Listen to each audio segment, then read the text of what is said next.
fools.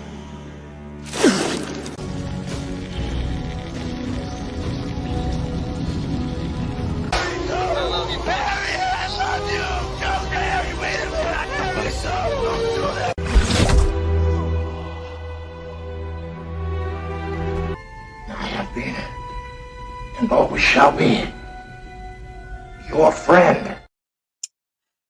Oh my, hello! Welcome, welcome, welcome. Oh, what a day, what a night. Well, got to see James Gunn's Superman. It was something. I am disappointed. I really wanted this to be good. But I'm just overall disappointed. So before we get into this, heavy spoilers ahead. So if you don't want to know, back out now because I am not holding back. I'm gonna dish out some spoilers here, and I'll have a video out later this week that's a little bit less off the cuff and a little bit more organized, but this is just how I'm feeling straight out of the theater. I will give you the good. The cast is talented. I've seen them in other projects. I know that they are talented. This is the first role that I remember Rachel Brosnahan, who plays Lois. This is the first role I recall of her, of her being in. But outside of that, I mean, Nathan Fillion is one of my favorite actors of all time. I mean, bar none. I love him in Firefly. I love him in Castle. I love him in Rookie. He's always just been, and I mean, of course, he's Cade Six. Like, who doesn't love that? And he's done so much, and he himself is a nerd.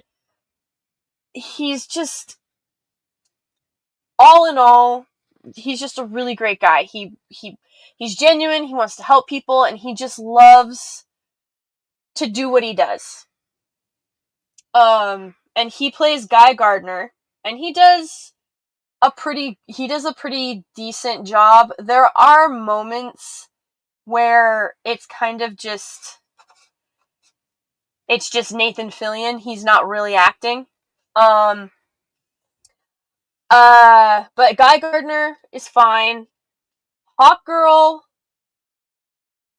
again, I saw her on the red carpet. She's stunning. Her costume, I don't know what is up with these female costumes. I don't know why they are Rose Tico potato bagging all of these beautiful women, but it's a freaking crime and it needs to stop. I'm not saying that they need to be like, Poison Ivy from Batman and Robin, where they're like super scantily clad or anything, but my goodness, like at least pay some respect to her costume. But she was her character is sort of like that angsty teenage. If Hawkgirl happens to be one of my favorites, so I had kind of wished for a little bit more depth from her, but it was supposed to be a Superman movie, not a Hawkgirl movie. So there's that to consider. But Mr. Terrific was the best part of this movie, bar none, hands down. Lex Luthor is a close second.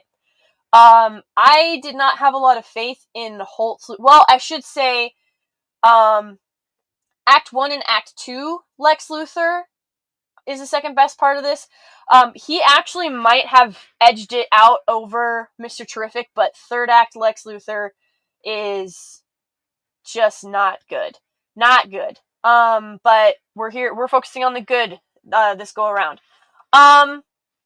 I have a love-hate relationship with how James Gunn depicted Ma and Pa Kent.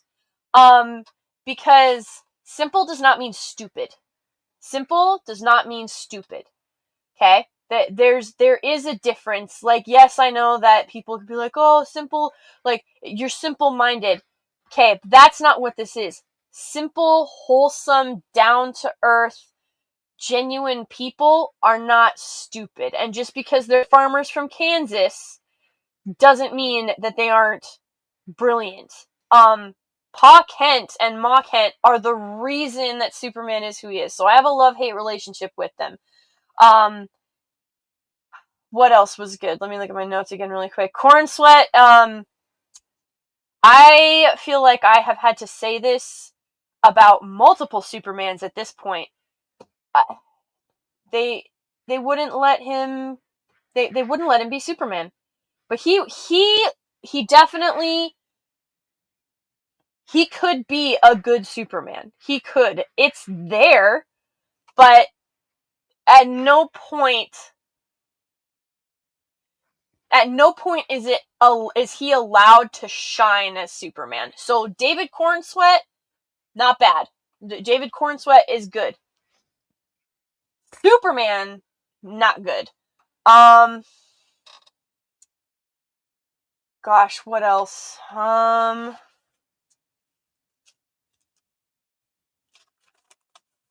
Sorry, I'm just going back over my notes because I cannot for the life of me. There is some original, Superman theme in there. Like, it's so weird how it happened. First of all, I swear I heard the Batman theme in there. Like, the Pattinson or whatever his name is, Batman theme, I swear that's in there just remixed. And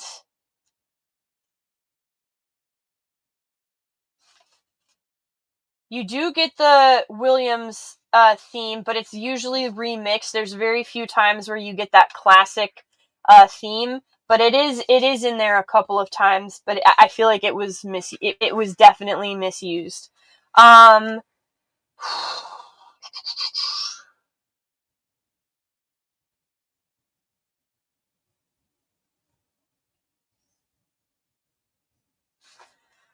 Oh my goodness. He does save. So the baby from the trail, like the still or the trailer or whatever. So that's Mr. Elemental, who is Octopus holding on to Superman to prevent him from getting sucked into a black hole in the pocket that has formed in the pocket dimension. And the baby that Superman is holding is Mr. Elemental's baby. And so Superman is trying to keep the baby safe while he's getting the ever-loving piss kicked out of him by the Raptors, who are in fact human guards that Superman slices down with his laser vision, but somehow they don't die. Your guess is as good as mine.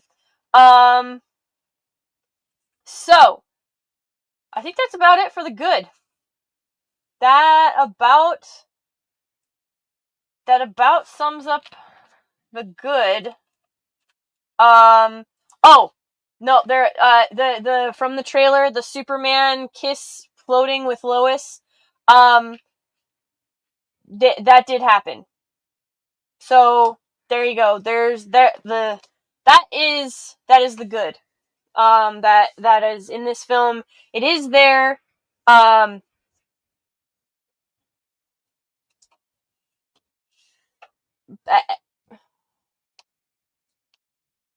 just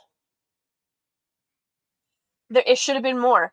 Now we're gonna get into kind of the bad. So, but kind of, not just we're gonna get into the bad because there was a lot left to be desired in this film, guys. I am so disappointed. I just want I want a fantastic Superman film because it is possible, but that is not what we got. It's not even a good ensemble superhero film. It's if you like James Gunn humor, you'll be fine. But one of the things that I was hearing before I saw this movie, and I couldn't figure out why, I was like, just because a movie is fast-paced does not make it bad.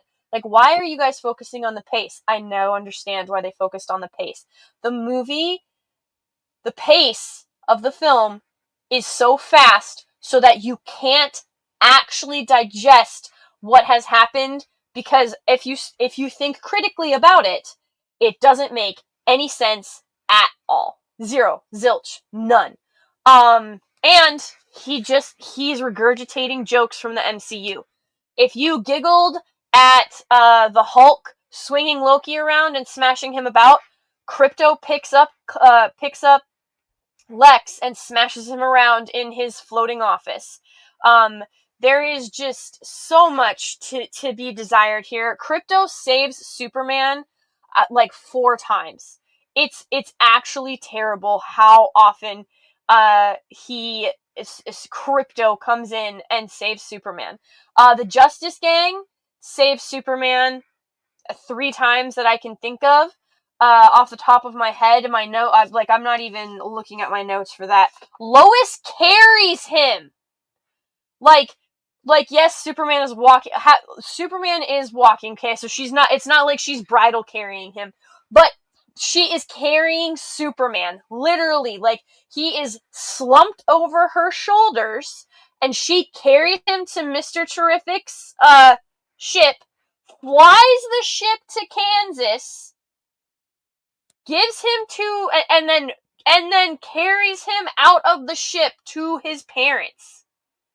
Like, what? So, Krypto saves, oh my gosh, the amount of, like, there are points when Krypto comes in to save him that are actually just diabolical. Actually diabolical, like, when it comes in.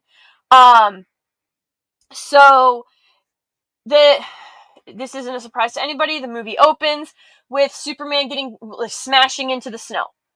So Superman smashes into the snow. Krypto, he whistles. Krypto comes running and drags him back to the Fortress of Solitude, where the Yellow Sun has, given Superman, heals him painfully. He's screaming in a chair after the magnifying glass gets the sun to penetrate through, like, his skin or whatever. I don't know why they had to magnify it. I have no idea. So he's in Fortress of Solitude in Antarctica. He gets followed by the engineer, who is a metahuman, voluntary metahuman designed by Lex, who has nanotechnology. She's basically the Green Lantern, but with nanites. So anything she imagines, she can create with the nanite technology. And Superman, with his supervision and his super hearing, and flies right over her, doesn't see her walking towards his Fortress of Solitude that is still above ground. Still above ground. It's going back into the ground. She has no idea. Or he has no idea that she's there, that she followed him. And she's like this big, tough, she's got the shaved head braid look going on. So Superman comes back to Metropolis after getting back to 83% capacity, and the robot's like, but sir, this Hammer fellow beat you at 83%. And Superman's like, well, it can't be helped.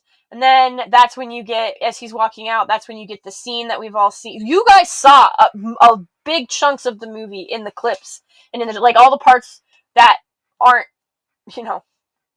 ridiculous. Well, some of them are ridiculous in the clips too, but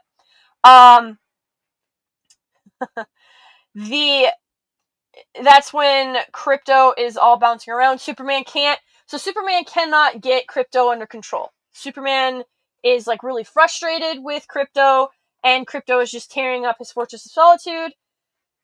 And Superman's just like, oh, stay. Like, Krypto's not listening. And then as he's leaving, after he's told Krypto to stay, Krypto whines, but Superman still walks out and flies off. Superman gets back to Metropolis, and apparently doesn't have so James Gunn has depowered Superman. James Gunn has depowered him. Superman no longer has super hearing because he can't hear Lex in a building that's only 200 feet away. He can't hear Lex giving battle moves to the Bolivian Hammer that he has commissioned. And is beating Superman. And this is important because in this moment, one of the kids just like, it's like he knows Superman's next move. And then one of the henchmen guys says he does. He has spent years studying Superman and how he fights and what he does. And he's developed 2,500 different fighting maneuvers or countermeasures against Superman. So he spent years putting these moves together to take out Superman. That culminates, that big payoff for that big line. We watch Superman get the absolute snot beat out of him for the entire film. The entire film. And it isn't until Krypto, who has already eaten Mr. Terrific's T-spheres while they're in the Pocket Universe that Lex Luthor has created, and is the prison for, political prisoners that the government would rather keep hush hush, but also his ex-girlfriends, because Lex Luthor is really petty. And I know what they were attempting to portray with this, but it just doesn't, it just makes Lex a whiny, petulant brat. That's all it does. But yes, years of research of Superman's fighting style and fighting technique and all of this, and it culminates in a battle with Ultraman kicking Superman in the balls. It's fast, and they think you're not gonna, nope, but it's not, it's so ridiculous because Lex, all of these fighting styles, and Lex has one for a double heel kick to Superman's crotch. Like, I'm not even kidding. Superman gets kicked in the balls and does nothing about it. He does the oof, like if it was a football player getting tackled or something like that. Superman gets kicked in the balls, and Krypto flings Lex around like Hulk flung Loki around. It's a bunch of MCU jokes. It is discount Guardians of the Galaxy with a less, with an inferior soundtrack. That's the best way to put that. It is a Guardians of the Galaxy it's a discounted Guardians of the Galaxy with an inferior soundtrack. Even with the John Williams theme in there, occasionally, it's not enough to recover from, at no point does the score ever feel like it's pulling you into the movie. There were actually times where it took you out of it. So yes, Superman gets kicked in the balls, and he spends the whole film. He can't beat the Baravian Hammer, which is Ultraman in disguise. Can't beat him.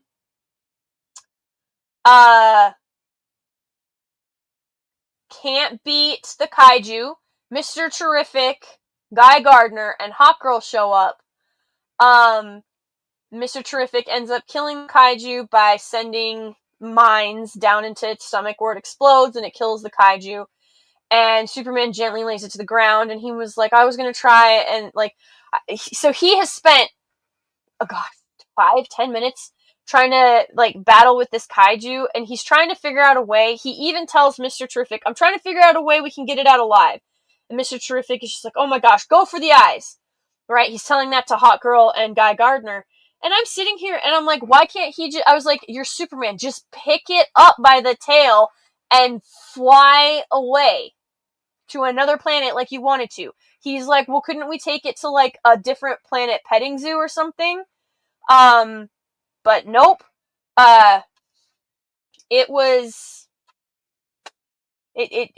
He couldn't figure out to pick it up by the tail.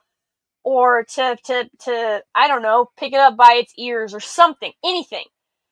didn't try and solve the problem, wanted something to happen, but never actually took action to make it happen. And that is this entire film. The plot is so convoluted. Superman's reputation is cleared, not because Lex Luthor's current girlfriend Eve, who is cheating on Lex Luthor, or emotionally cheating, or whatever you want to call it, with Jimmy from the Daily Planet. I'm so confused. Yes, Jimmy Olsen, the little ginger boy. He's cheating on Lex, or wants to cheat on Lex again, so has already cheated on Lex, wants to cheat on Lex again. That is Jimmy's source. And that is how, so Eve is obsessed with Jimmy. Jimmy doesn't want anything to do with Eve, even though she's way, way out of his league. And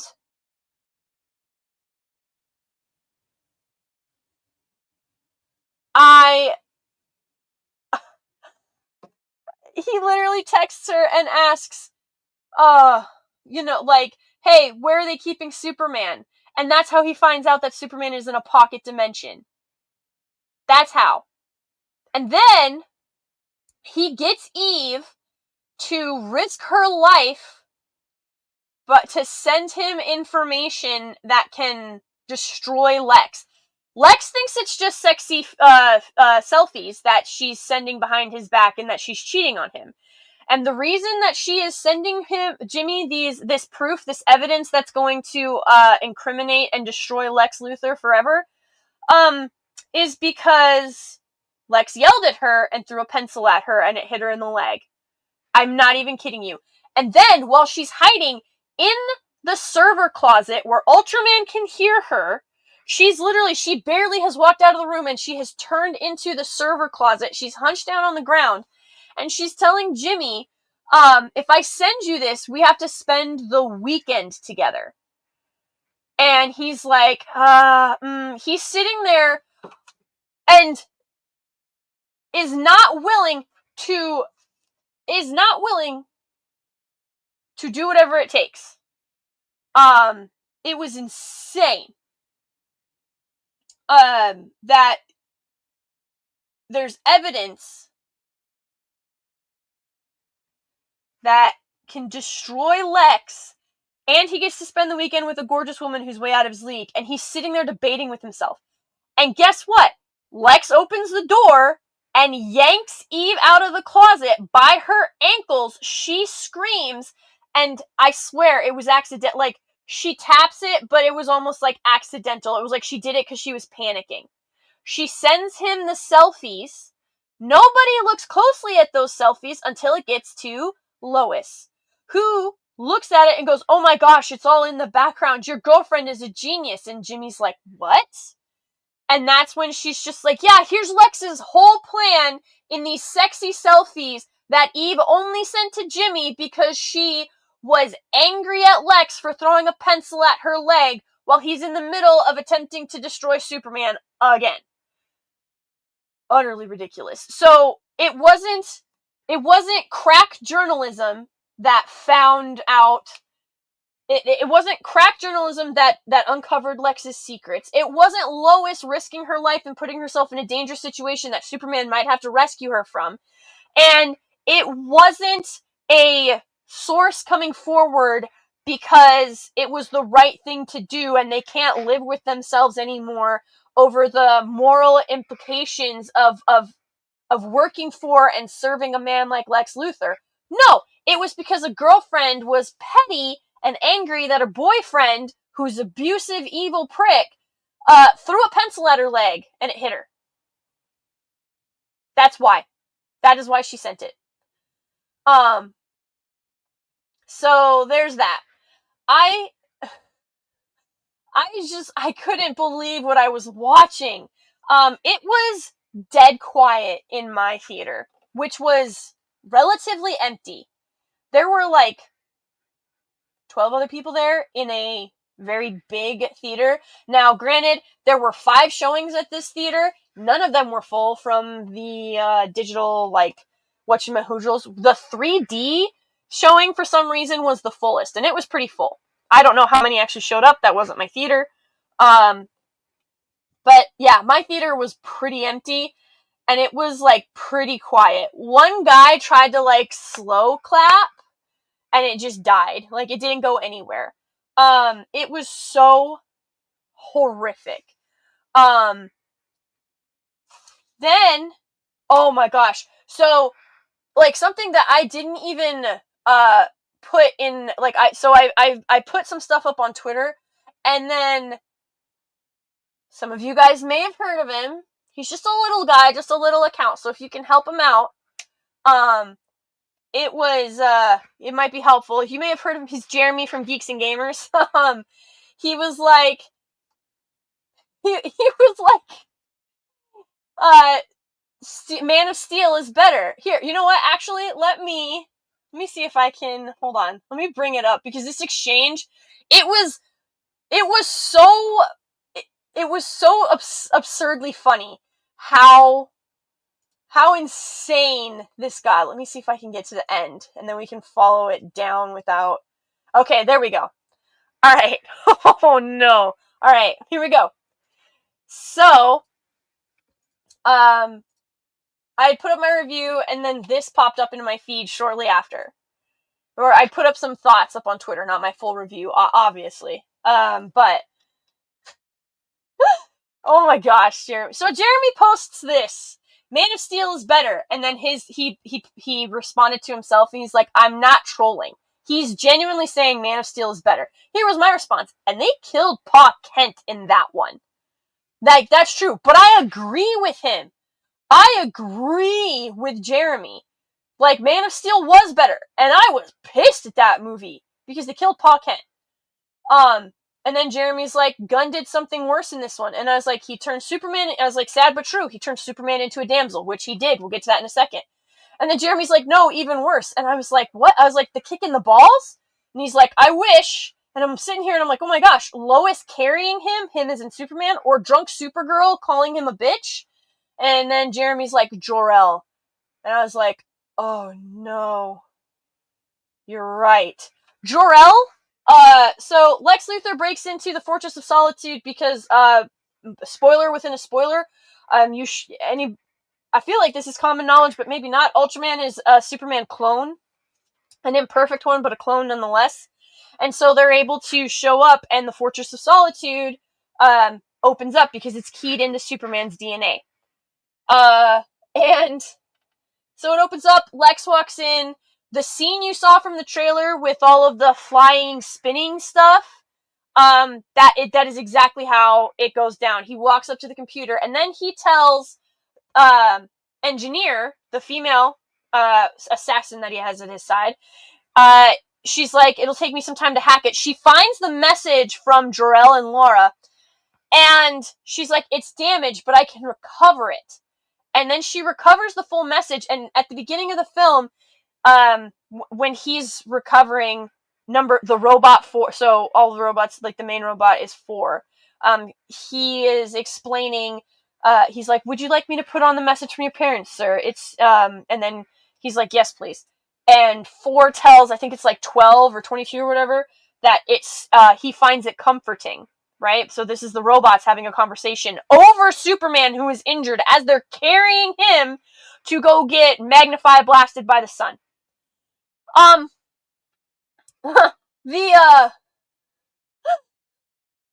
The message is corrupt. So this is what the engineer has uncovered, but it starts, it's like, Jor-El, we're sending you to a land where you can do the most good, to serve mankind.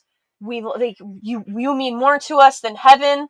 Our planet will soon be gone. But then the rest of the message was, corrupted. It was damaged in the escape pod on the way from Krypton.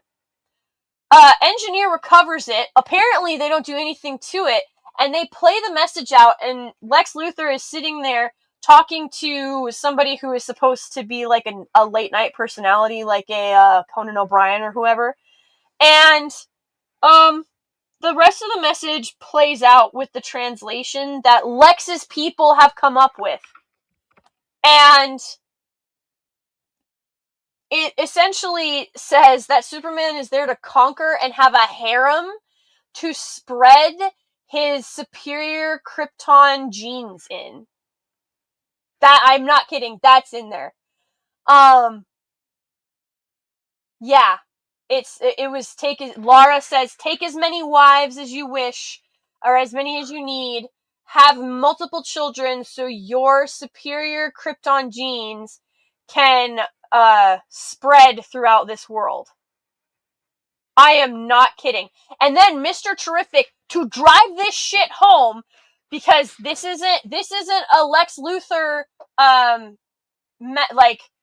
corrupting the file or changing it. He literally, Mr. Terrific is like, nah, I know those, forensic guys. I know those computer forensic guys. They wouldn't say this is legit unless it was 100% legit. Like, are you kidding me right now? We're not even going to stop and think critically for 2 seconds that possibly the most evil man in the world, who has devoted his entire fortune, and he is a genius no matter how you feel about it, his entire fortune and his genius to destroying Superman, we're not going to stop and think of the possibility that maybe, just maybe, he either imprisoned, threatened, or paid off those so-called forensic scientists to lie, or that, maybe when the engineer went in, she literally changed the code of the message so that it appeared authentic. Nope. Jor-El and Lara are like, conquer Earth, rule over them without mercy, spread your seed, take a harem, and have as many wives and children as possible. Unfrickin' believable. Shocked. My expectations, before I went to the theater, I didn't realize, I thought shorts still were like 30 seconds to a minute. Apparently, if it's less than 5 minutes, it's considered a short, or less than 3 minutes, it's considered a short, I guess. I don't know. But I put up, I was like, before going to the theater, my expectations are low because nothing in the marketing has really, blown my socks off. And that's the point of marketing. Marketing is supposed to get you to show up to whatever it is that they are marketing for. It's supposed to be like, hey, come see our thing. Come watch our show. Come see our movie. Spend money and time at the theater to sit down and watch this 2-hour film. I am just flabbergasted. My expectations were low. I was like, I really hope that this is good. I just want it to be a good Superman film. This is not a Superman film. This is a James Gunn ensemble film. It's so bad. The plot is so convoluted. Stuff happens because reasons. They're contrived. Superman gets put in a box with Mr. Elemental, who shape shifts. See how shape shifts? I can English. Shape shifts his hand into kryptonite, which is within his powers, to keep Superman in this glass box where all of these other people, like I said before, some are political prisoners, but there's others, as Lex points out, like his ex-girlfriend, because she posted a critical blog of him. So he locked her up. So Lex is just a petty little child. So they're locked away in this pocket dimension. And so Superman is like, hey, I can get to your son if you turn that off, right? It is the kryptonite is starting to deform Superman. So when you see him really with the saggy skin and the just looking beat all the way down and stuff, that part of it, one part of that, I guess that's really through the whole movie, is because Mr. Elemental is sitting there with a kryptonite hand. And when Superman says, that's your son, isn't it? And Mr. Elemental just stays quiet, because across the way in these glass boxes, he can see his infant son in the hands of one of Lex Luthor's stooges, and Lex Luthor's stooge makes the infant wave his hand at his dad. Joey's the baby's name. Like a baby kangaroo. But, so Joey is the baby's name. That's the little green alien baby that Superman, that we see in the trailer that Superman is holding. And even though Superman says this, Mr. Elemental is just like, shut up, leave me alone. Okay? Says nothing. Even though you can, like, he's supposed to be tortured at the fact that he can look across this glass prison and he can see his son being held in this glass prison. Then Lex shows up a little later with the president of Baravia, or Bavaria. No, not Bavaria. I think it's Bavaria. I don't even remember the names anymore of the countries. Gosh, what was it? Anyway, bad president who is working with Lex, right? They show up together. Lex has taken, you know, the guy from the trailer who helps Superman out of the hole because Superman needs help standing up out of a hole after the hammer of Baravia smashes him to the ground and then just flies off and leaves under orders of Lex. The guy who helped him stand up in that hole, Lex drags him to this pocket dimension and then plays Russian roulette. And then the second time he's to get Superman to answer the questions, Superman, like the guy that is sitting there with the gun to his head that Lex is holding, he's like, Superman, don't worry about me. I don't have any family. I don't have any loved ones. It's okay. And Lex is like, tell me who raised you. Tell me who you are. Right? He has Superman's DNA. He has cloned Superman, but he still doesn't know who Superman's identity or who Superman's parents are. Like, for real. And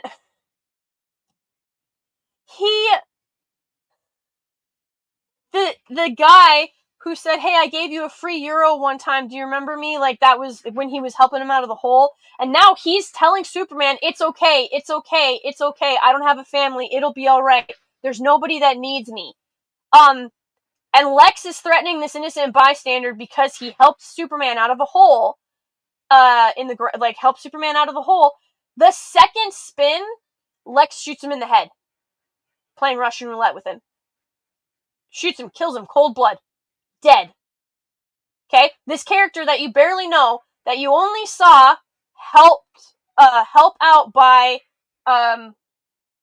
you see this character one time helping Superman stand up and get out of the hole in the ground that the hammer at the beginning of the film has, thrown him down into.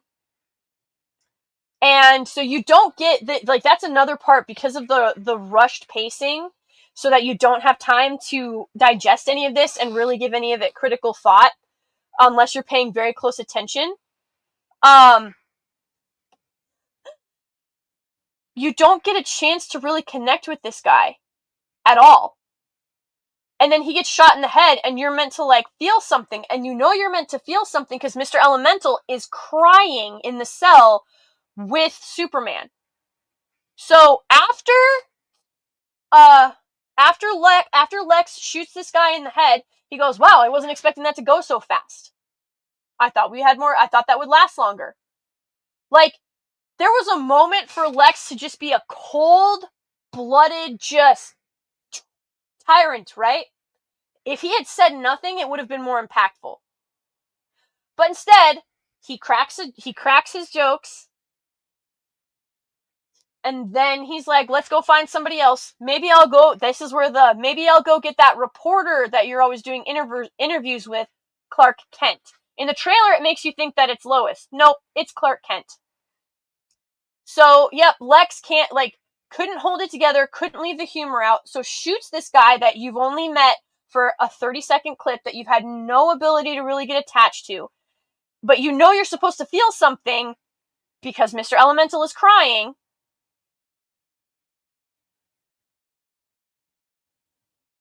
And that's why he decides to help Superman. Because Lex shot a guy that he doesn't know point blank in the head. And he's like, oh my god, Lex just killed him. You're literally in an interdimensional pocket. You're in an interdimensional pocket with hundreds of prisoners and monkeys attached to computers to do hate campaigns against Superman. and you're shocked that he shot a guy point blank? I'm sorry, what? And that's what moves you? Not when Superman tells you he can go get your son, but when you see a guy that you don't know and have no connection with get shot in the head. And then, when he takes away the kryptonite, he's like, how come you still look like that? And Superman's like, I don't know. It must be the sun. And Mr. Elemental's like, there is no sun. Superman's like, yeah, that's the problem. I need the yellow sun to heal. And Superman can't stand up. He can't even brace himself up on his arm. He keeps falling back down. Mr. Elemental's like, well, I can't make the sun. And Superman's like, I didn't think you could. And then Mr. Elemental's like, I can only make something like the sun. And then literally makes a miniature sun. A nuclear fusion into his ball of, which, hey, he's Mr. Elemental. All known elements, including from alien planets. So yeah, the sun is a ball of elements, technically. Makes a yellow sun inside of their prison cell. Meanwhile, Lex's ex-girlfriend that's stuck in there, along with those other prisoners, they're trying to narc on Superman and Mr. Elemental because they're like, no, hey, he's trying to do something, come quick. And nobody's paying attention or whatever until Mr. Elemental makes the sun and it goes boom, just like the Big Bang kind of situation. And then that's when you see that scene from the trailer where Superman punches out the glass. That's what it is. He punches out the glass, then he flies over, punches out the first pane of glass in the other cell with the baby, but then bumps into and only cracks the pane of glass behind the other one. Grabs the baby, and then they go to fly off, and Mr. Elemental is like, hey, you have to take him. I can't hold him when I have to change forms. And then Mr. Elemental turns his body into acid and sprays the surrounding guards, the raptors, sprays the guards that have surrounded him. Meanwhile, his son and Superman have been thrown into the anti-proton river, which, as was explained by Mr. Terrific, will literally destroy and rip apart any and all beings. Okay? Its whole thing is just destruction. And it's flowing straight into the black hole that is inside of this pocket dimension. Superman is stuck in the river, and there is actually, that's another good, he's keeping the baby hoisted up. He's keeping Joey hoisted up out of the river so that baby doesn't get hurt. But Superman can't get out of the river. So guess who he calls? Krypto. This is only after Krypto destroys one of Mr. Terrific's T-spheres. Okay? Because he treats it like a toy. So Krypto, tries to come and save Superman and the baby, but Superman's like, it's a black hole, we can't get out. And Mr. Elemental is that weird octopus thing that you see from the trailer. He's wrapped himself around Superman. He's trying to pull Superman out of the black hole. Superman's like, we're not strong enough. And then Superman turns around and uses his super breath to get out of the black hole with everybody attached to him. And then they follow Mr. Terrific's other T-sphere to where Mr. Terrific and Lois are at the portal that they have kept open for too long that is being crushed by all of the, I forget what Mr. Terrific said it was called, but it's essentially black crystals are forming around it and it's closing the hole. It's closing the portal. So they can't stay there for very long or they'll get crushed. And so Krypto follows the T-sphere and is flying faster than Superman is, with Mr. Elemental right behind him. They make it through, the portal collapses, and they're all fine. And then that's when Lois carries Superman to Mr. Terrific's ship, because he's like, I have to stay behind and make sure that this portal stays closed, right? So, but Lex is remotely able to open it and rip the planet in half. So we had to power down Superman, and Gunn purposefully said that you don't want a Superman that can punch planets in half. But he gave that power to Lex.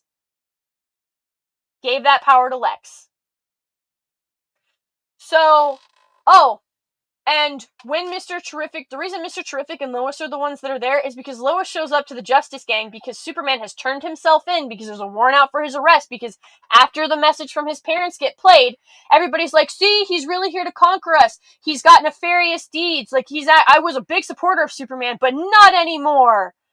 And so, like, people are turning on him, and so Superman is like, I'll go turn myself in. So Superman turns himself in. That's how he gets put into the prison pocket dimension with Lex's exes. Then, I know, it just keeps going, right? So Lois shows up to the Justice Gang, which is Guy Gardner, Hawkgirl, and Mr. Terrific. And she's like, he's your friend. Why won't you help him? And they're like, they have some back and forth or whatever. And they're like, listen, he's federally incarcerated. There's nothing we can do. And then, it was like, okay, well, I guess I'll just figure out. So Lois is like, fine, I'll figure it out myself. Like, that's basically what she says after she has this back and forth. And then she insults Guy Gardner's hair, because we can't live without the Marvel humor. We get another Marvel joke in about half a second. Mr. Terrific walks out, and he's like, hey, well, I put nanotechnology inside of Superman. It disappears in this tent. Let's go check it out and see what at least is going on in that camp, because it's supposed to be abandoned. Okay, and then he later says, I know it, like, she's like, thanks for coming. He goes, I knew it would piss that it would piss Green Lantern off. That's why he did it.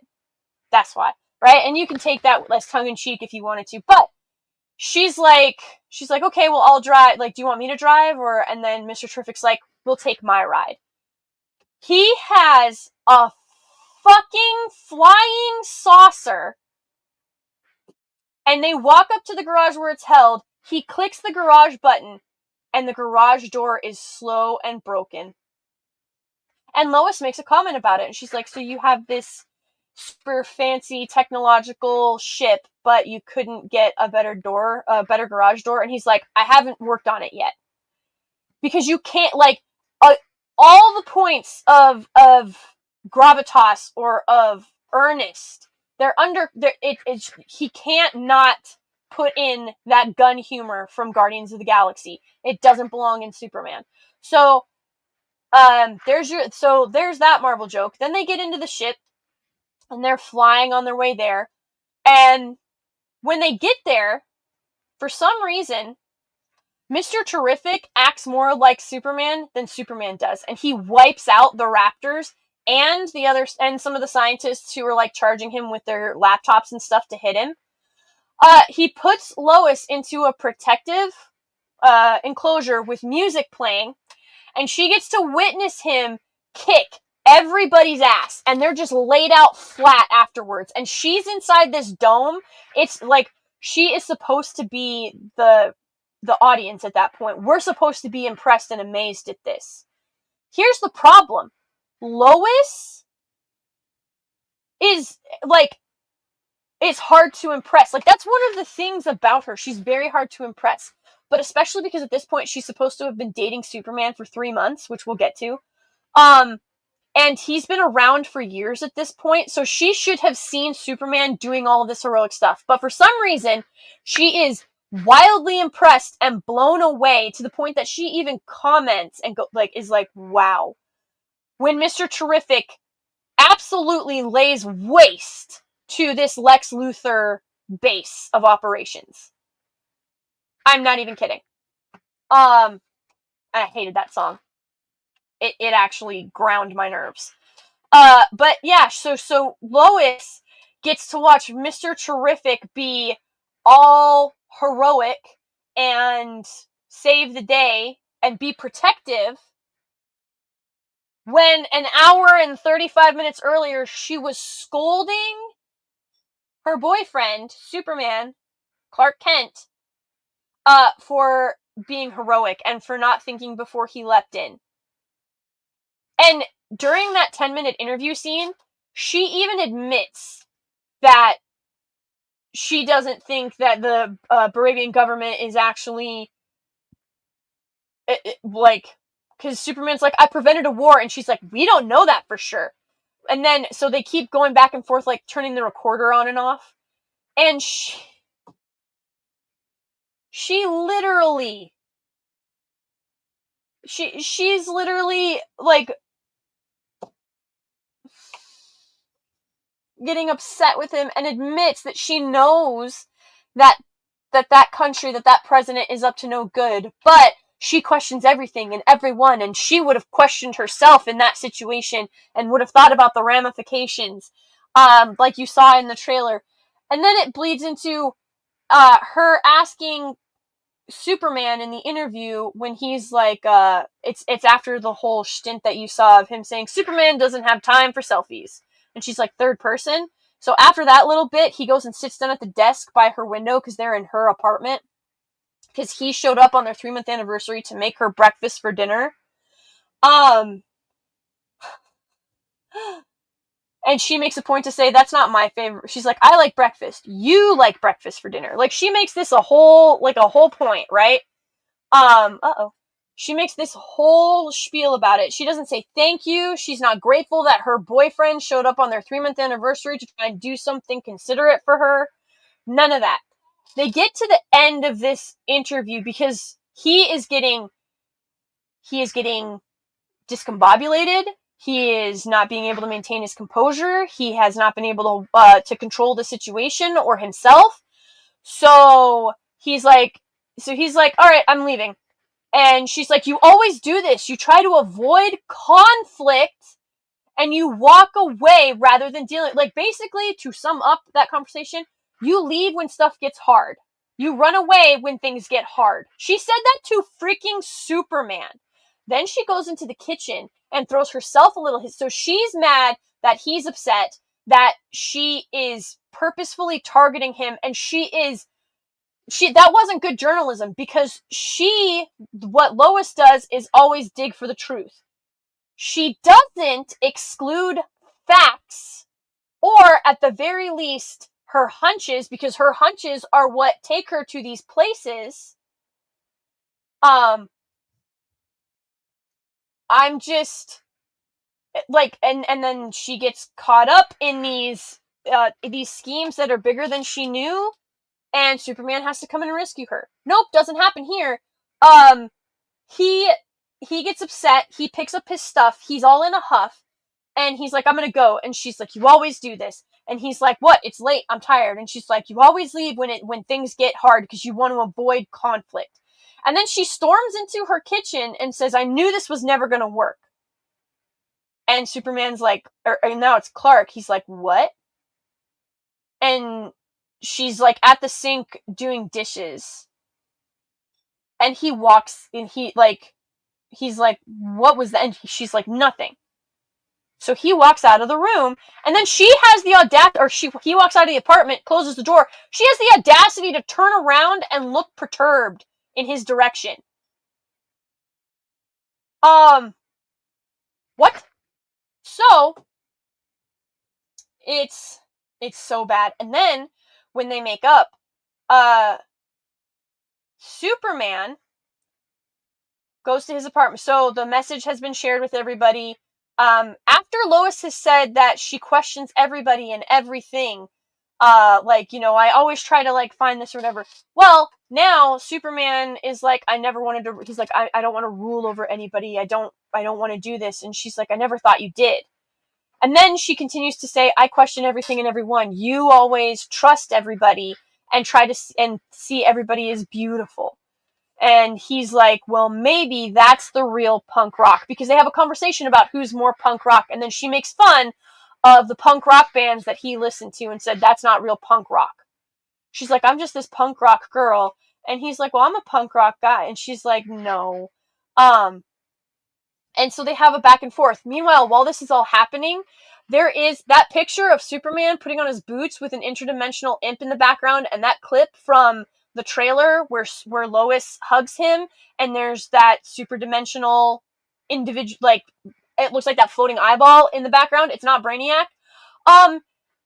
He literally lands in his apartment. Lois is already there, and this is before he turns himself in. She's like, were you out there helping them? Talking about the Justice Gang, who is currently handling the interdimensional eyeball that is shooting energy beams at the city with giant tentacles that is wreaking havoc. He goes, no, that's just some interdimensional imp. Those guys have it. And then the entire scene of the two of them talking about Superman not being like that, and he doesn't know what to believe, and she's like, you trust everybody, and I question everybody, but I never thought this about you. And Superman is like, he's just like, and then they have their punk rock conversation. This whole thing happens while there is an intergalactic threat right outside his window that he can visibly see. And then they stand up. Lois hugs him. He's like, I'm gonna, Lois hugs him. He says, I love you, Lois. She says nothing. And he's like, I probably should have told you that sooner. And then he flies off to go turn himself in. He allowed an interdimensional threat to be handled by somebody else because he was having a bad day and is questioning the message that was left to him by his Kryptonian parents. And he's sad because people don't like him anymore now, right? What the heck? Oh, it's so frustrating. Let's see. So, yeah, so Lois, after Mr. Terrific, shows up and acts more like Superman than Superman, and they get Superman out of the pocket dimension prison. She carries him to the ship, and then flies it. After Mr. Terrific, she says, it's very intuitive. You'll be fine. So without any direction, she's able to fly Mr. Terrific's ship. Okay. Whatever it may be. So, get it. Superman is supposed to be having a bad day. The Justice Gang has it. They don't need him. Da-da-da-da-da. And it's supposed to juxtapose, what happens when Superman,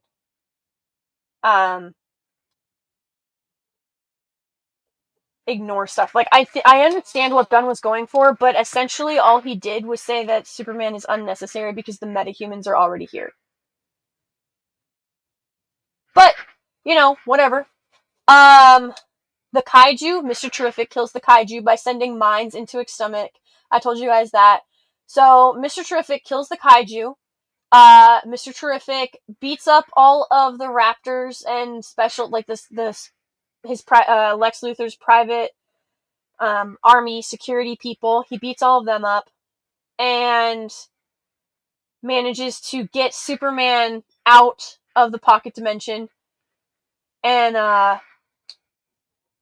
they get out of the pocket dimension, and then Mr. Terrific is like, I gotta make sure that the portal stays closed. Well, Lex, from hundreds of miles away, I don't even know how far away Metropolis is. I'm not at 10 miles away, 15, however far away it is, 50 miles.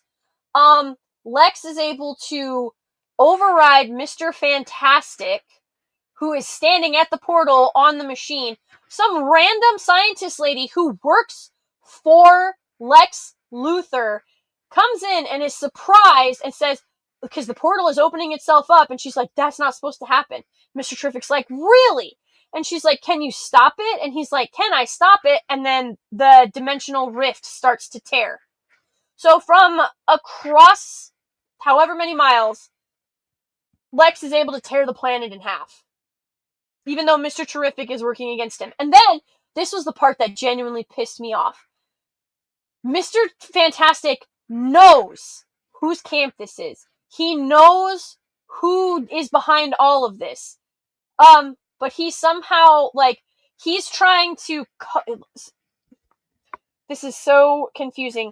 The code is what is supposed to close the rift and the portal back up. So the code has to get entered into the system so that the rift will close back up. And so Mr. Fantastic is trying to hack it, but he can't hack it. And so he tells Superman that he needs his help by sending one of his T-spheres to Superman's home in Kansas, where Superman is recovering. And Superman doesn't do anything to close the rift. And Mr. Fantastic didn't have to wait for Superman. All he had to do was literally fly to Lex's office, do exactly what he did at Lex's base of operation camp, and then type in the code, because that's what he does anyway. After Superman is done getting his ass kicked by Ultraman, and he has to whistle for Krypto to come save him again, because remember, Lex can anticipate all of Superman's moves, but not Krypto's, who's just this bad dog, this silly dog, this terrible dog, this stupid dog.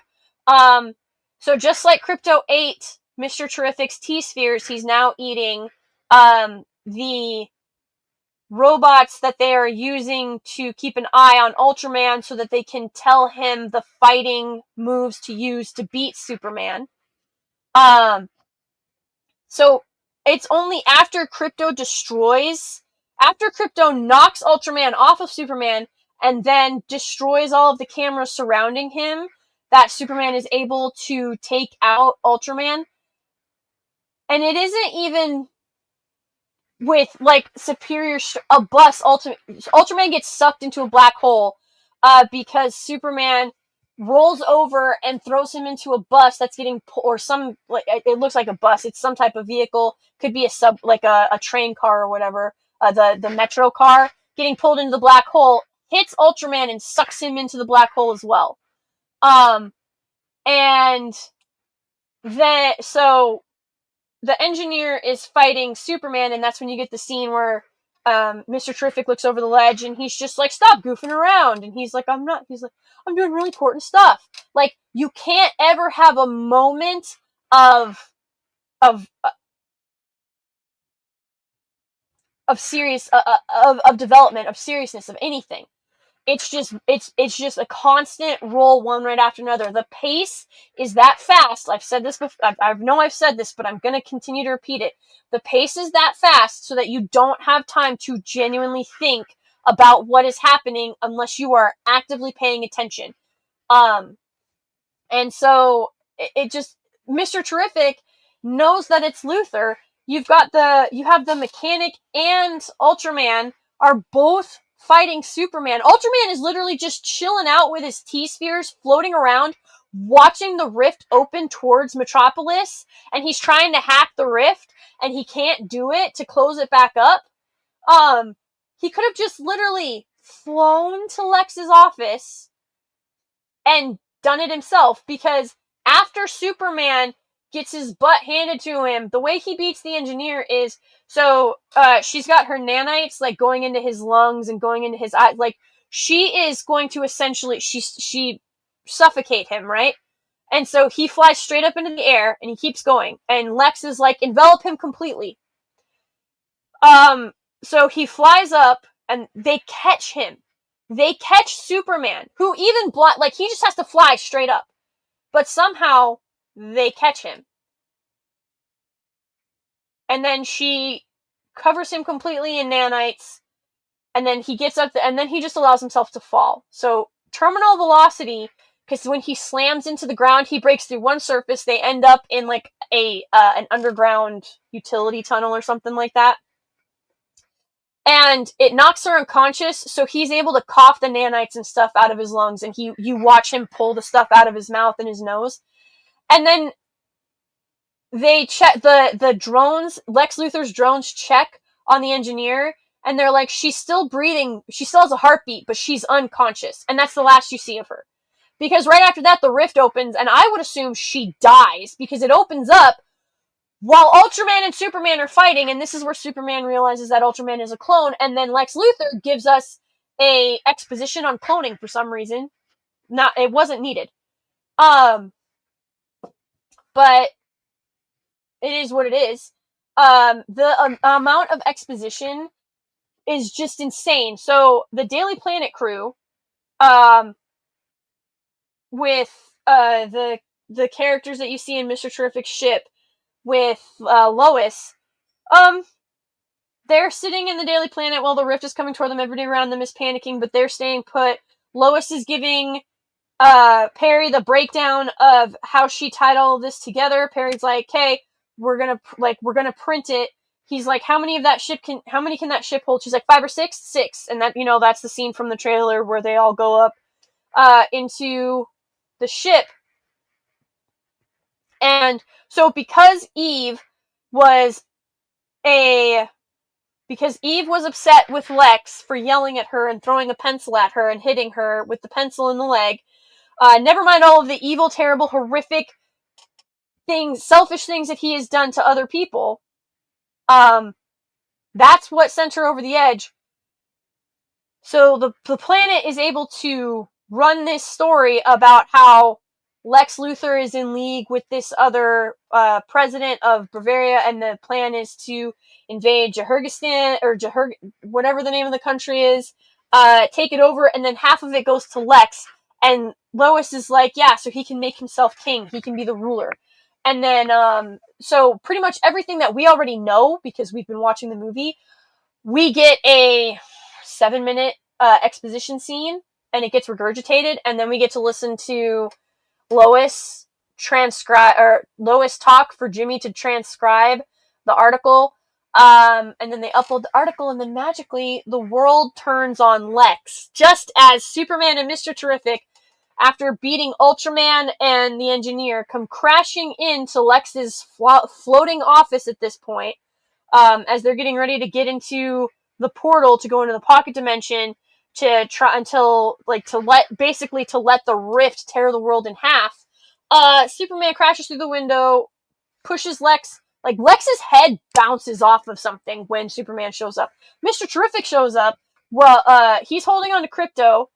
Okay, so he's holding on to Crypto. Crypto flies Mr. Terrific into the office, because his drones got destroyed, or his T-spheres got damaged or destroyed, so he can't fly on his own now.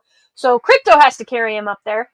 Mr. Terrific walks up to where the code needs to go in, because the one guy who was like, we need to put in the code, I can't close the portal. So he's supposed to be like the voice of morality or whatever in that office. And then he's like, I can help you if you want, Mr. Terrific. This is where you got to put in the code. And Mr. Terrific's like, I don't need your damn help. I'm Mr. Terrific. And then proceeds to enter the code. And then Crypto, so Lex is like, you filthy alien, you'll never be human, like, you're this, that, and the other, and Superman at this point has won. He has won at this point. He is victorious. And instead of being calm and collected and really trying to connect with Lex on a human level, he delivers his heroic monologue about, like, it's whiny when he does it. He's like, you're wrong, Luthor. I'm human. I'm just as human as you. And that's not a weakness. That's, one day, maybe you'll figure that out too, that it's a strength. It could have been, and he was directed to say it that way. I know he could have delivered it a different way. But that, like, his victorious monologue to Lex was like that. And Lex is like, it doesn't matter. I have permission from the government to kill you. Maybe not today, maybe not tomorrow, but someday. And then out of nowhere, Crypto jumps up and bites Lex in the throat and drags him to the ground, and then but Lex only has a little cut after that. And then Crypto grabs Lex by, like, the leg, and then smashes Lex around Lex's office, just like Hulk did to Loki. And the thing is, when Superman is fighting Ultraman and the engineer, and they're having a conversation through Ultraman's speaker, like his two-way speaker, right? So Superman can hear Lex coming out of the speaker on Ultraman, and Superman knows that that Lex can hear him through Ultraman's comms. And he's like, are you aware that you're, how does exactly does it go? It's something to the effect of, Lex is super self-aware that he is allowing himself to be consumed by his obsession with Superman and destroying Superman, but he doesn't care. It's worth it to him.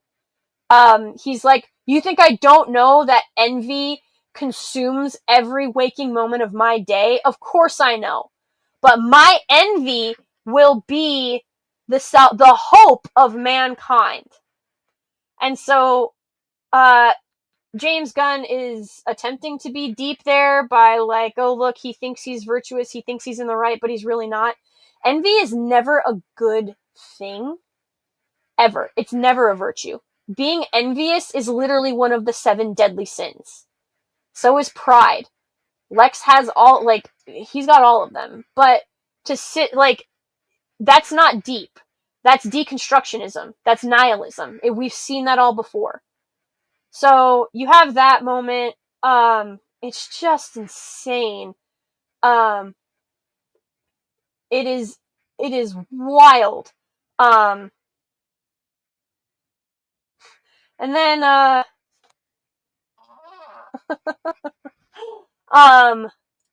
my gosh, there's so much bad. There is so much bad.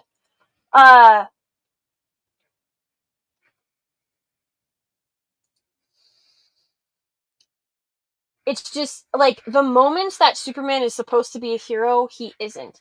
He's getting saved by other people, but he doesn't really get a chance to save that. Like, he saves regular people, which is great. Like, he saves but you basically, everybody that he saves, you see in the trailer. The little girl, when the truck gets smashed and the things, the yellow water bottles or whatever they are explode off of that truck, and he saves the little girl.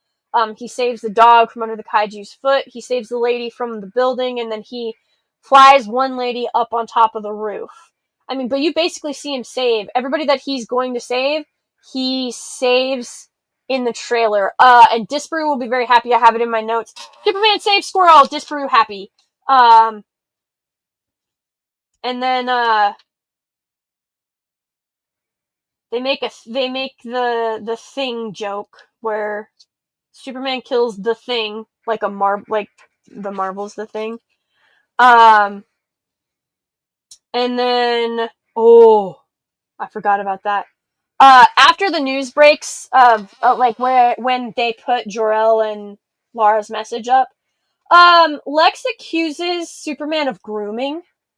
He's grooming us to accept him so that he can sneak in his superior, like, offspring and to lord over us or whatever. So, calls Superman a groomer. Superman's super hearing multiple times. He should have been more than able to hear what was going on, but he can't.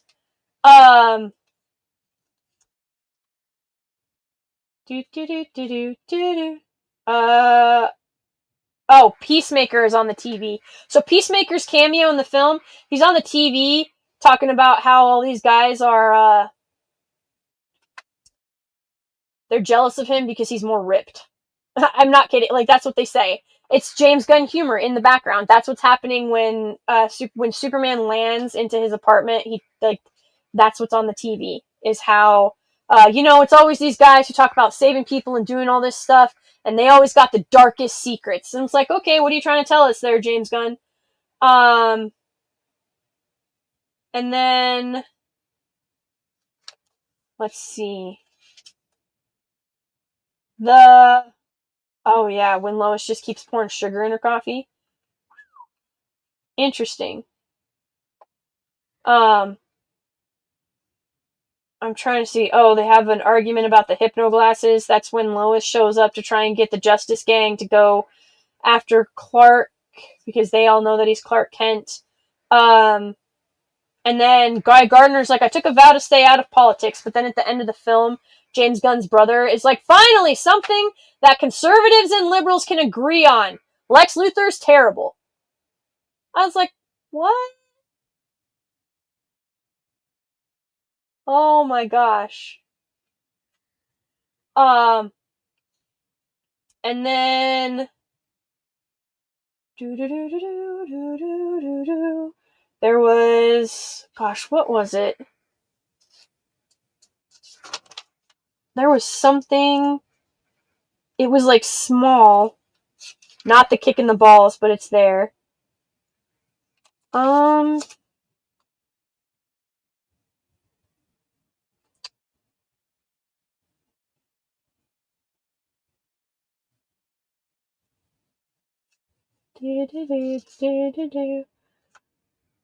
Let's see. Oh yeah, the rift only opens up one way, but that was my like nerd brain freaking out on something else entirely. Um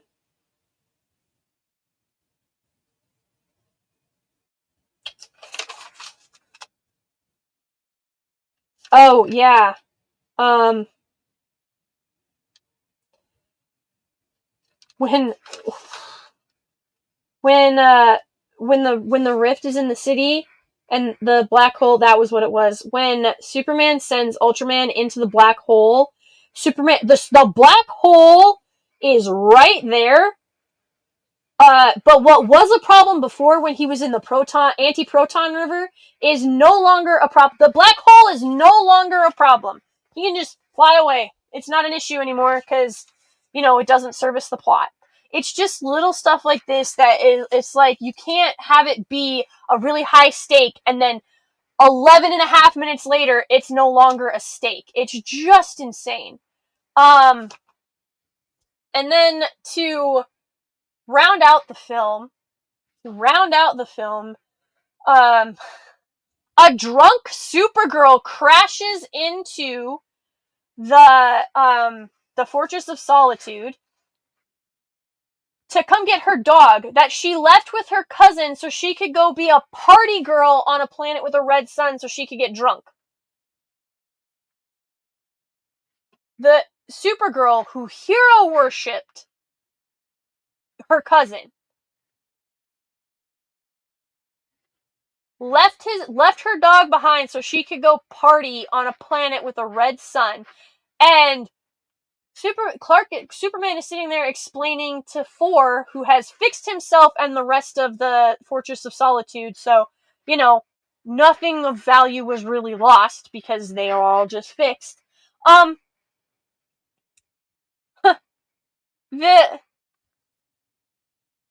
number 4 is like, you could give me a name, sir, and Superman's like, 4 is a name. And, 4 goes, so is Gary.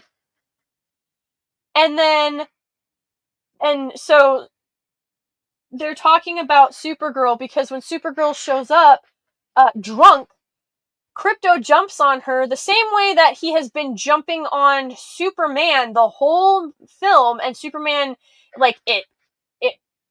Superman is uncomfortable, it pains him, it pushes out the air in him, he gets irritated, he gets annoyed. Krypto does it to Supergirl and she giggles. Like, Krypto is jumping on top of her to the point that she is putting cracks in the Fortress of Solitude's ground, like floor. And she's just giggling, where Superman was struggling with it earlier. So, yep, Supergirl is I don't even know what you would call that. She's a terrible pet parent, is I don't know whatever. So yeah, she ditches her responsibilities so she can go party in other parts of the galaxy because she can't get drunk on Earth. And Superman tells Four that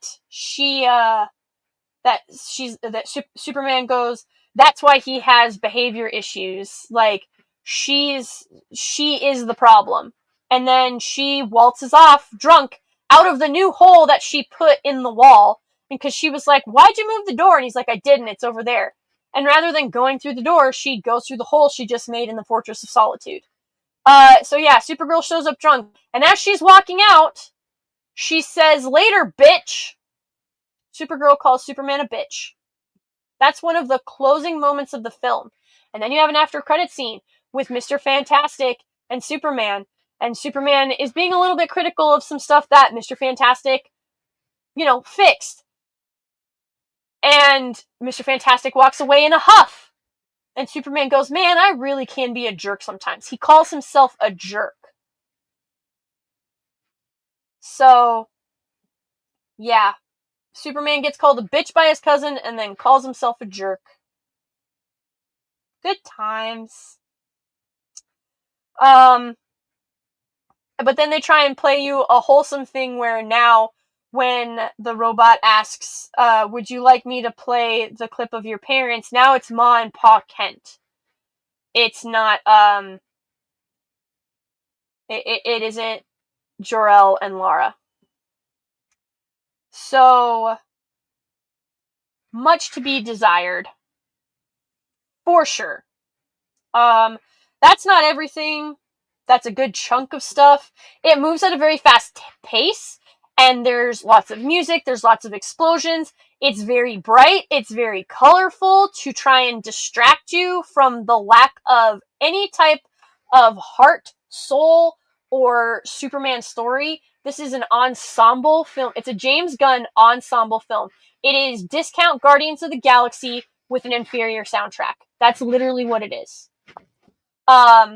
And I love Superman. I love comics. I love comic book film. My favorite one to this day is still the 1990 TMNT. So don't tell me that it can't be done. Don't tell me that it's hard. Don't tell me that they don't know how or what to do with it. That has nothing to do with anything. Superman gets kicked in the balls. He never gets a hero moment. He always has to be saved. His one hero moment is after the buildings fall, he rises up out of the dust of the clouds, saving the one woman in the car. But, like, there's still a rift tearing the world in half. The kids are calling for your help in the war-torn country. The Justice Gang, minus Mr. Terrific, replaced with Mr. Elemental, who, by the way, Guy Gardner at first was like, oh man, you want that to be the face of the Justice Gang? No way. He wasn't going to let Mr. Elemental in. And then Mr. Elemental's like, Justice Gang, that's a cool name. And because everybody else is giving Guy Gardner shit for the name, Guy Gardner looks at Mr. Elemental after he says that and was like, you're in. It is a James Gunn ensemble film. It is not a Superman film. If you want to go and watch Superman get beat down and never, like I said, Superman starts down and he stays down. He is never given like that huge Superman moment ever. Mr. Terrific does all of the heroic moments, and the Justice Gang goes and prevents the war from starting again. So it just was. It was there, and it was bad. The pacing was so fast because they tried desperately to move you to the next point and the next point so that you couldn't think critically and you would be impressed with it. But yep, it was very colorful, it was very bright, it was very loud, it was, all of those things. That doesn't make it good. It was not a good Superman film. It wasn't a good superhero film. It wasn't even a good ensemble film. But if you like James Gunn humor, and you don't mind watching Superman be emasculated by Lois Lane, not be able to save him, have Lois carry him, have Krypto save him, have the Justice Gang save him, have him really more scold the Justice Gang while they're fighting the kaiju, and not really take charge or make anything happen, always reacting to stuff rather than being somewhat a little bit, just like a little bit proactive. He's always on his back foot. Superman is always on his back foot. And it just never, he never gets out of a situation on his own. It's always somebody else helping him for some other reason other than because he's Superman. They have like their own selfish motivations for it. And I'm trying to think what else, like, there's some stuff that I'm missing, but I'll try and hit more of it in my video review that will, should hopefully be out later this week. I'm trying to shoot for Friday, but, gosh, I'm forgetting something. I will try and hit it in my video review, but yep, that's my out of the theater reaction. I am woefully disappointed. I wanted a good Superman film. I wanted this to be a good movie, but it was hollow. Superman is there, but he doesn't actually fulfill the role of Superman, the potential of Superman, or what Superman is supposed to symbolize and be. everybody, like, it's very interesting because people get screen time, but you don't really get to spend any quality time with any character to the point where you can start to kind of care about them. And then, yeah, it's just, it is a breakneck pace throughout the whole thing. So, I don't know what's going to happen, but, that's sort of my summation of the film. The special effects were left a lot to be desired, guys. They don't really improve from the trailer at all. But yeah, that's kind of where we're at. Superman doesn't really do Superman stuff. They try to make it seem like he is, but again, it's just hollow. It's a shell of what it should be, and all of these moments, all of these payoffs, they don't mean anything. And the payoffs that we do get, like Lex spending years studying Superman's fighting style to develop over 2,000 moves to defeat him, culminating in a double heel kick to the gonads. Like, that's your genius move. So I'm disappointed. My expectations were low, but I was really, really hoping that we would get a surprising good film, but it's so sloppy. It's the writing is just convoluted. The plot is contrived at the best of times. But if you want to show up and watch Superman get lectured and Superman get punished and Superman never having control of the situation or himself or of Krypto and not minding getting called a bitch and calling himself a jerk, and Lois saying that she wanted to break up with him because she wasn't really sure what she wanted, and then she changes her mind, and you don't mind the James Gunn humor. Yeah.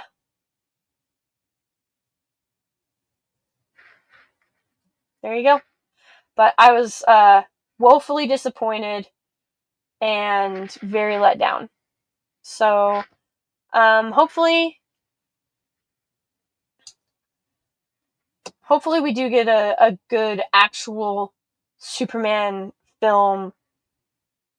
But, it is what it is. We've got one. It's called Donner's Superman.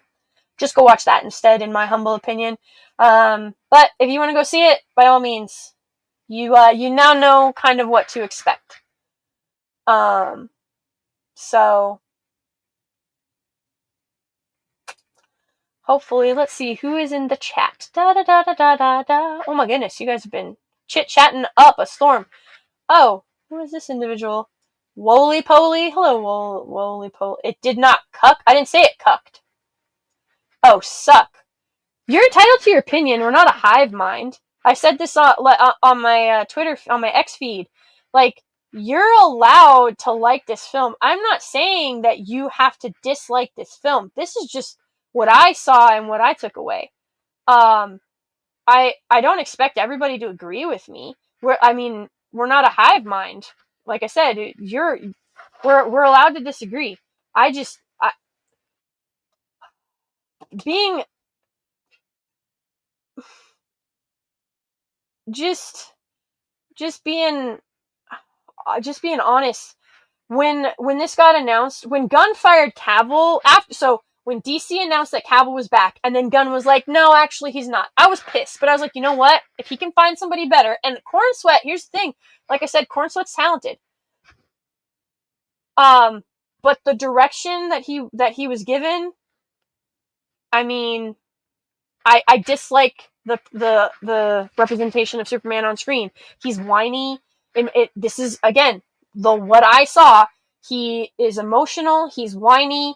He doesn't have composure. He doesn't have control of himself or the situation. He can't even get crypto under control. It's just, it's disappointing. You don't have to be sorry, Wooly Poly. Again, it is what it is.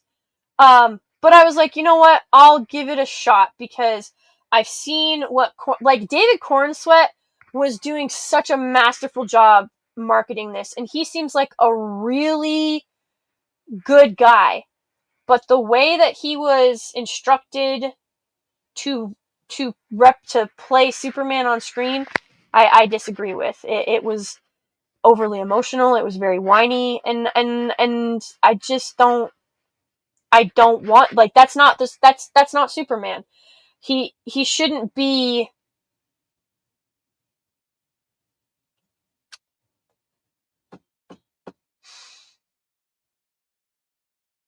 He shouldn't be on his back foot. I was trying to think of the way, but I've said Superman is not constantly on his back foot. And that's what it was through this whole film. He was reacting and he was reactive. And it's just, it wasn't Superman at all, in my humble opinion. So, whoa, Woly Poly, you had a lot to say. Hawk Girl, I'm not like Superman. Yes, Hawk Girl straight up murders the evil president that's in league with James Gunn. Is in league with Lex Luthor. She's like, I'm not like Superman. And then straight up drops him from 200 feet in the air. And he smashes onto a patio. He dead. Yeah, Hot Girl kills a bad guy. Whoo, Woly Poly was active. Woly Poly, I hope I hit your points. I'm sorry, you have a lot there. My bad. It's nice to have you respond to chat. Wasn't sure if we get to that. Thanks. Oh, yeah. No, I'm sorry. I literally have notes in front of me. So when I do an out of theater reaction, I try not to look at anybody else.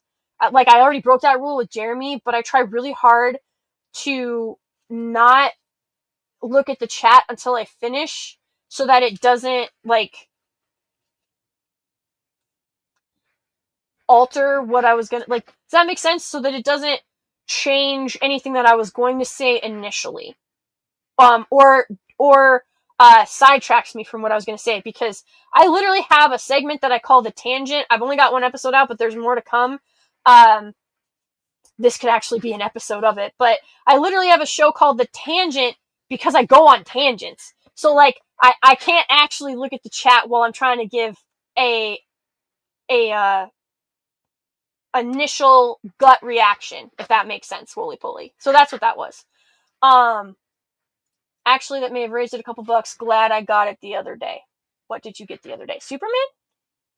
Hold on, Spring Heat. What did you say? 3-hour cut of Richard Donner. Oh, nice. $5 on Prime right now. Holds up. Yes, it does. Yes, it does. Let's see. Jose Taco! Hello, hello. You making me choose you over Gary on Film Threat tonight. Is he on Film Threat right now? Aw. Let's see. I'm going to take your insight about this movie. You recommend to watch A Working Man, and you delivered on what you said about that movie. Appreciate it. Oh, thank you, H. Yeah, like I said about A Working Man, if you love Jason Statham movies, if you love just, simple, direct, uncomplicated, good guy versus bad guy action, A Working Man is fantastic. It's a great movie. And I was all in for the reboot. I'm sorry if this discouraged you. I truly am. Jeremy John said in his review that you would like it or not based if you like the trailer or not, Lady Grey. Yep, 100%. If you didn't like the trailers, you're not going to like this movie, because the trailers are pretty much the movie. They did not hide or lie about anything, really. They kept the whole Supergirl calling Superman a bitch and Superman getting kicked in the balls and Superman calling himself a jerk. They kept that out of the marketing. But otherwise, you pretty much, if you didn't like the trailers, you're not going to like this film. If you like James Gunn humor and you like Guardians of the Galaxy, this is a James Gunn ensemble discount Guardians of the Galaxy film. That's what it is. Whiny and emotional Superman? Yeah, nah. Yup, it is. Ticket. Sorry, you must have said something higher up. Sorry, I'll get to that in a second, bruh. Henry Cavill version would have been better. Yep, Jeremy even said on Twitter that, Man of Steel is better. And they kill Pa Kent in that one. But it's better than the blasphemy they did to Jor-El and Lara in this. They just can't leave the father figures alone. I love Cavill, like Corin said also though. Yeah, there, like I said, both. I was actually excited to get to see what Corin Sweat could do, but I don't like how he was directed. Says, yeah, I was gonna see it, but the more stuff I've seen through the past few months, as a DC fan, I suspected it'd be horrible. Just canceled my ticket. I'll just see it at home. Hey, you know what? There you go. Who was replying to you?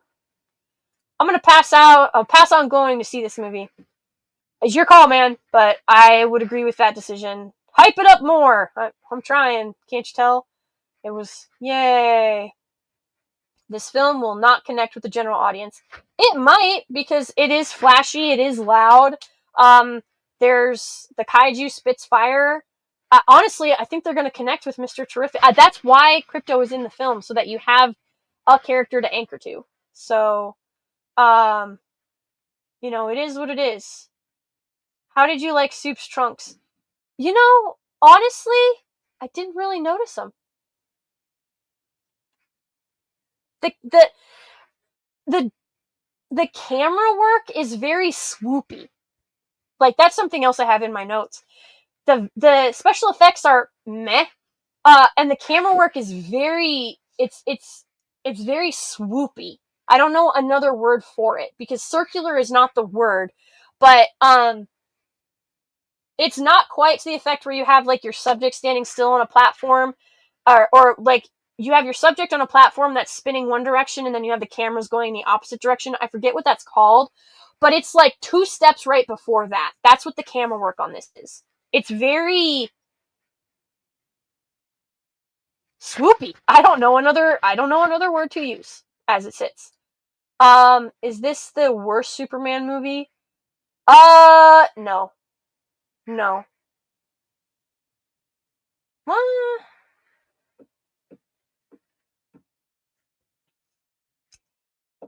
It's definitely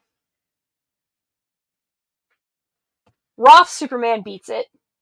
Cavill's, I agree with Jeremy. I prefer Man of Steel to this film. Obviously, Donner Superman is infinitely better. Maybe this movie might beat Superman 3. But yeah, that's kind of where we're at. Well, Straw Hat Miguel, I hope I answered what you that question. Miss Smart Muse says, hello, love. Oh, my rating for this movie, Emmanuel? As a general audience, if you just want to go turn your brain off and you don't care about plot or Superman getting the shit beat out of him, 5.5 out of 10. As a Superman film, it's a 2 out of 10. That's my rating for the film. 2 out of 10. Alright. Let me see. Fast and aggressive. Yep, that's what it was. Hoping that it would make up for lack of substance and nobody would notice. But you can. My wife is a normie and she did not like it. Yeah, I don't know what kind of legs this is going to have. It's going to be interesting. Superman does not get, I don't know what you mean. No, the suit you see is the suit he has through the whole film, if that's what you mean.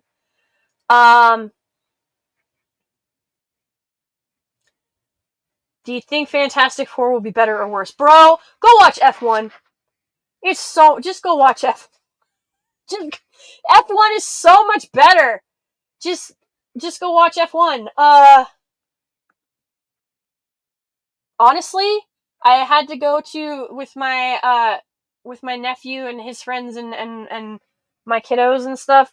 I had to take 11 kids to Jurassic World Rebirth, and I actually preferred that over this. shocking even me. So I recommend Jurassic World Rebirth or but F1. Go see F1. If you loved Top Gun Maverick, you will love F1. Same director, delivers a solid film again. It's so much fun, and it's so exciting, and it keeps the plot is really tight. It's just fantastic. Go rewatch that. I'll go rewatch that. If you've not seen it, go watch that. And then you already watched F1. Yes, go watch it again. Was top tier, best shit I've seen in a while. Also, Gran Turismo was underrated. Yes, it was. Just go rewatch F1. It's a way, way, way, way better time.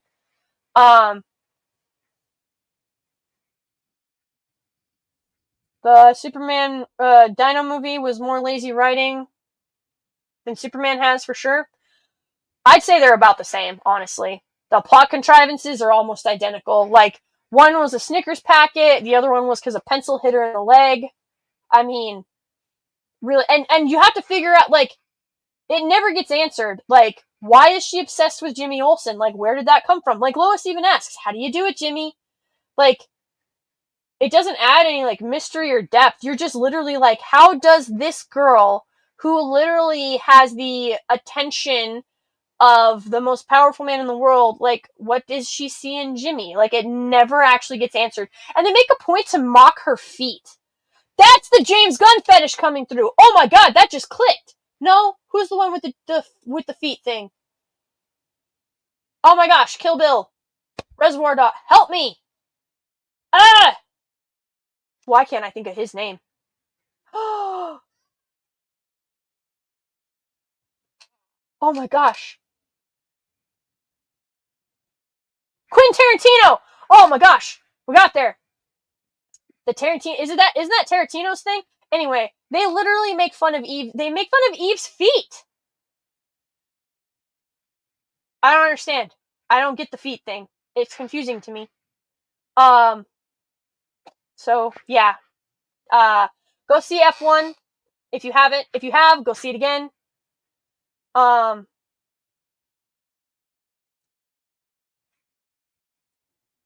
Yeah, I think I would rather watch the Jurassic World movie again, honestly. But oh yes, thank you, chat. Tarantino. I got there eventually. But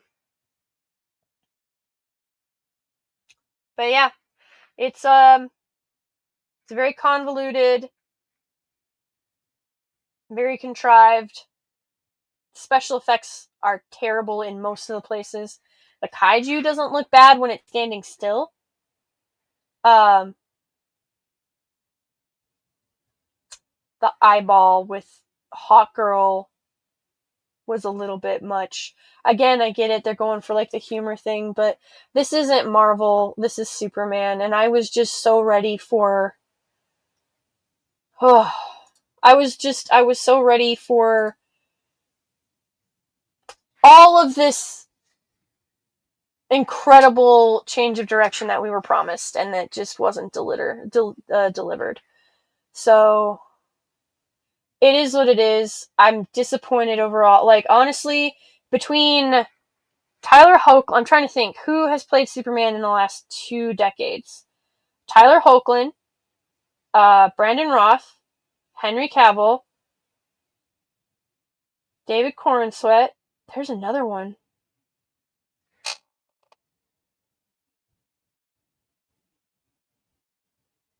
Who plays the Smallville Superman?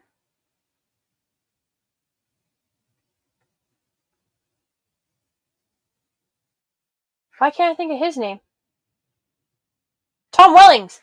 Tom Wellings. I think Tom Wellings is probably my favorite one. Recently. Oh yeah, Dean Cain, Lois and Clark. That was the 90s. Dean Cain did a really good job.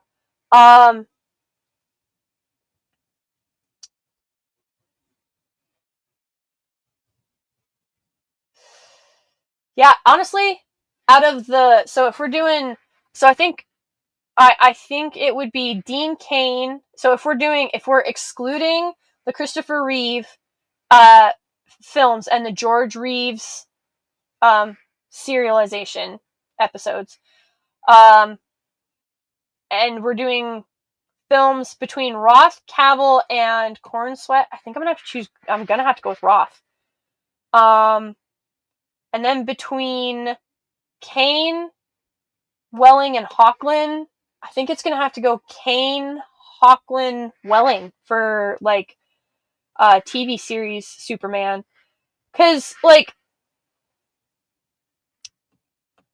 the thing is, Superman is supposed to be restrained because he is essentially living in a world that is made of paper. So if he ever loses his cool, it will be catastrophic for everyone. And those are people he cares about. But I don't mind, because, Lois is supposed to be witty and have this repartee.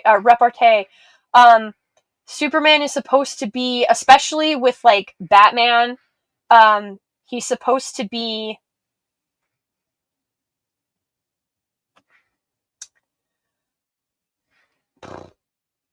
not he is supposed to have like he's supposed to be very witty, but not snarky. Like, does that make sense? So like there is a Superman, there is a type of wit that is it's a little bit more it's the humor is a bit more dry. It doesn't quite bash you over the head like uh like Marvel humor does, like James Gunn humor does. And this was very over. The one that really was too much for me was the freaking garage door with the saucer inside. I was just devastated. But it's nothing I can do. I didn't write it. I didn't direct it. So it is what it is. But yeah, I am very disappointed. Oh, Nicolas Cage. Forgot about, obviously, Nick Cage is at the top. Clearly, Nick Cage is the winner, chicken dinner.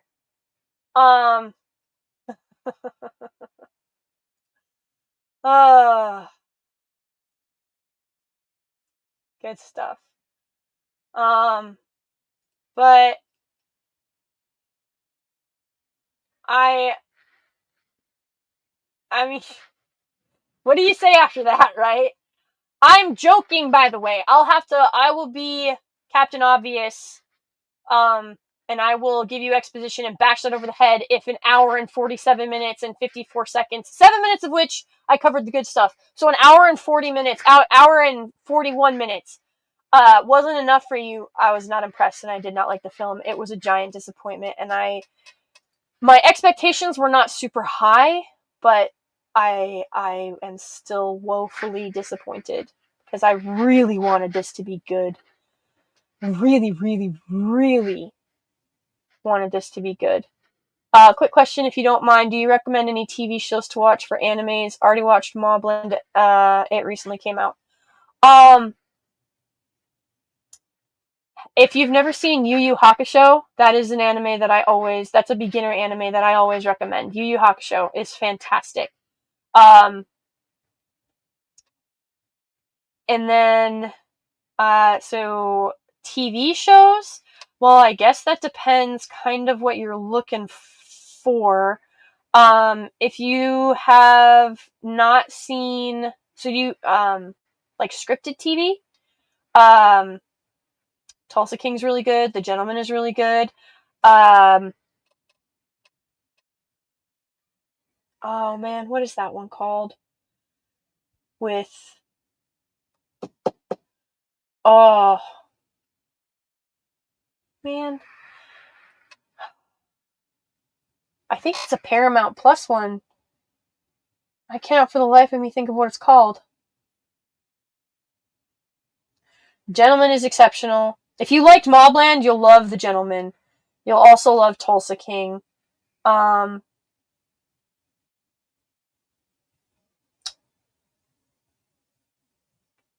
Man.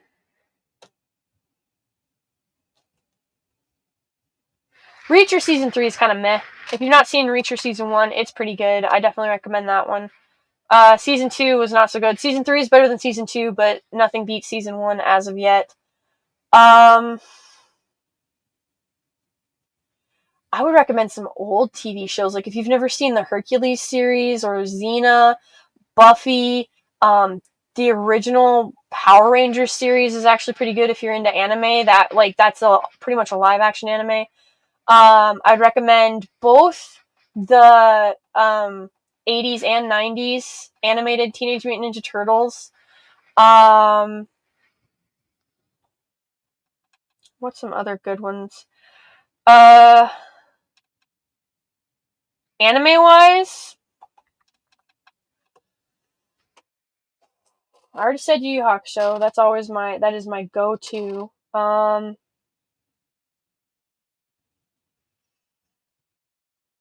Rurouni Kenshin, Samurai X, definitely check that out. Those are really good.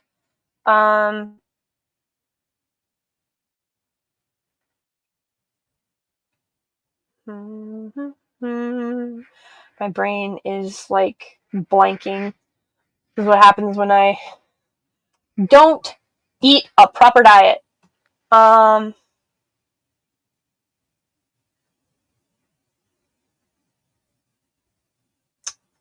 Mythica is 5 movies. Those are pretty good.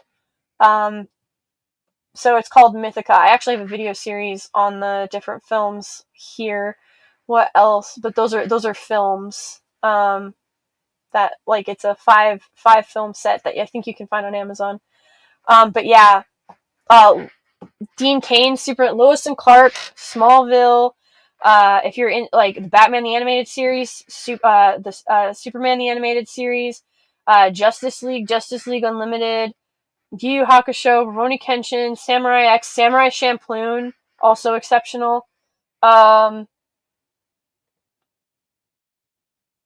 else? Lois and Clark is good. Buffy is good. Oh, I can see it. Oh.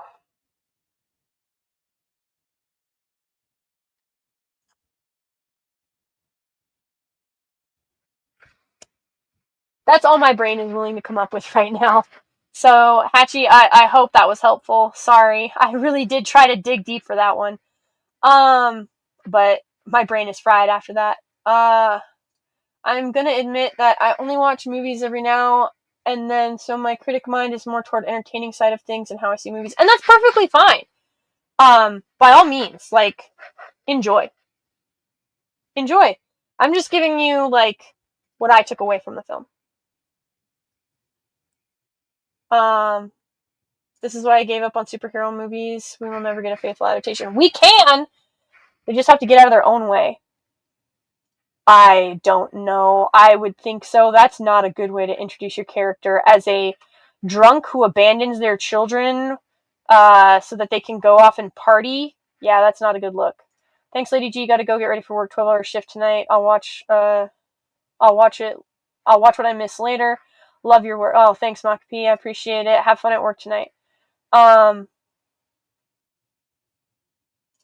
said all that. That's very different from James Gunn humor. Like, it wasn't corniness, it was spitefulness. And it wasn't wit, it was mockery. There is a difference, Joey. But hey, you're entitled to your opinion. I don't disagree with you. I have a boss who makes me read these things, so I have read some. Oh, Landman, Texas Oil one, yeah, Landman. Blue Eye Samurai is a good one. Seriously, try Mr. In Between. I've not seen that one, but I have heard good things about it, Kenneth. Yes, Hercules and Xena shows. I live near Tulsa, hated how Stallone basically bashed my town state about how hot we get with the filming here thing. Everybody complains about the heat when they come down here in the South at all. I complain about it daily because I'm from the North and I'm not even that far south. And I complain about the heat. Superman, Batman original series. Yep. Oh yes, Firefly. Love Firefly. Oh yeah, I know it's Nathan Fillion. I said at the beginning of my at the beginning of the stream, I love Nathan Fillion. He was one of the really good positives of the film for me. But at some parts, Wally Play, I think you can agree with me. Nathan Fillion was not acting during some of those points. Some of that was just genuinely Nathan Fillion. But there you go. 2 whole hours of a live action out of the theater review. Hopefully it was helpful. Hopefully it gave you some insight. Do with the information what you will. I will not be seeing the film again. And I cannot wait for the day.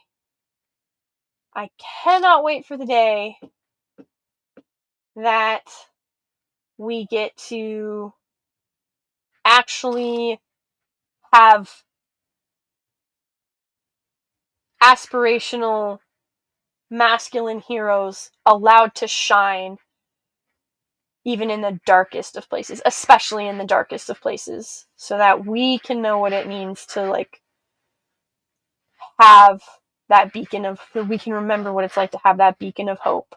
I am still waiting, so I will continue to wait. Obviously, we have our eternal beacon of hope, so never forget that.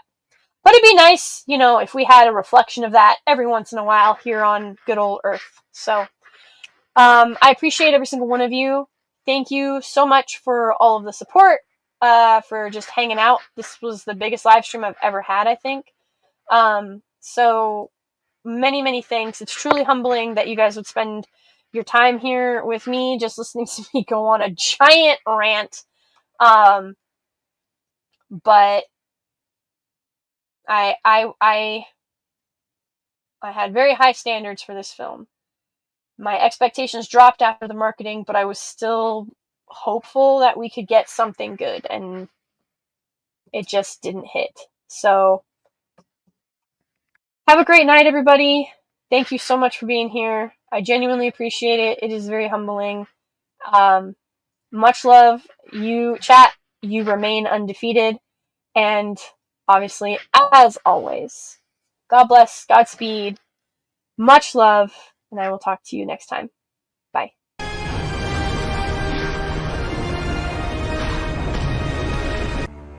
Gather, you fools!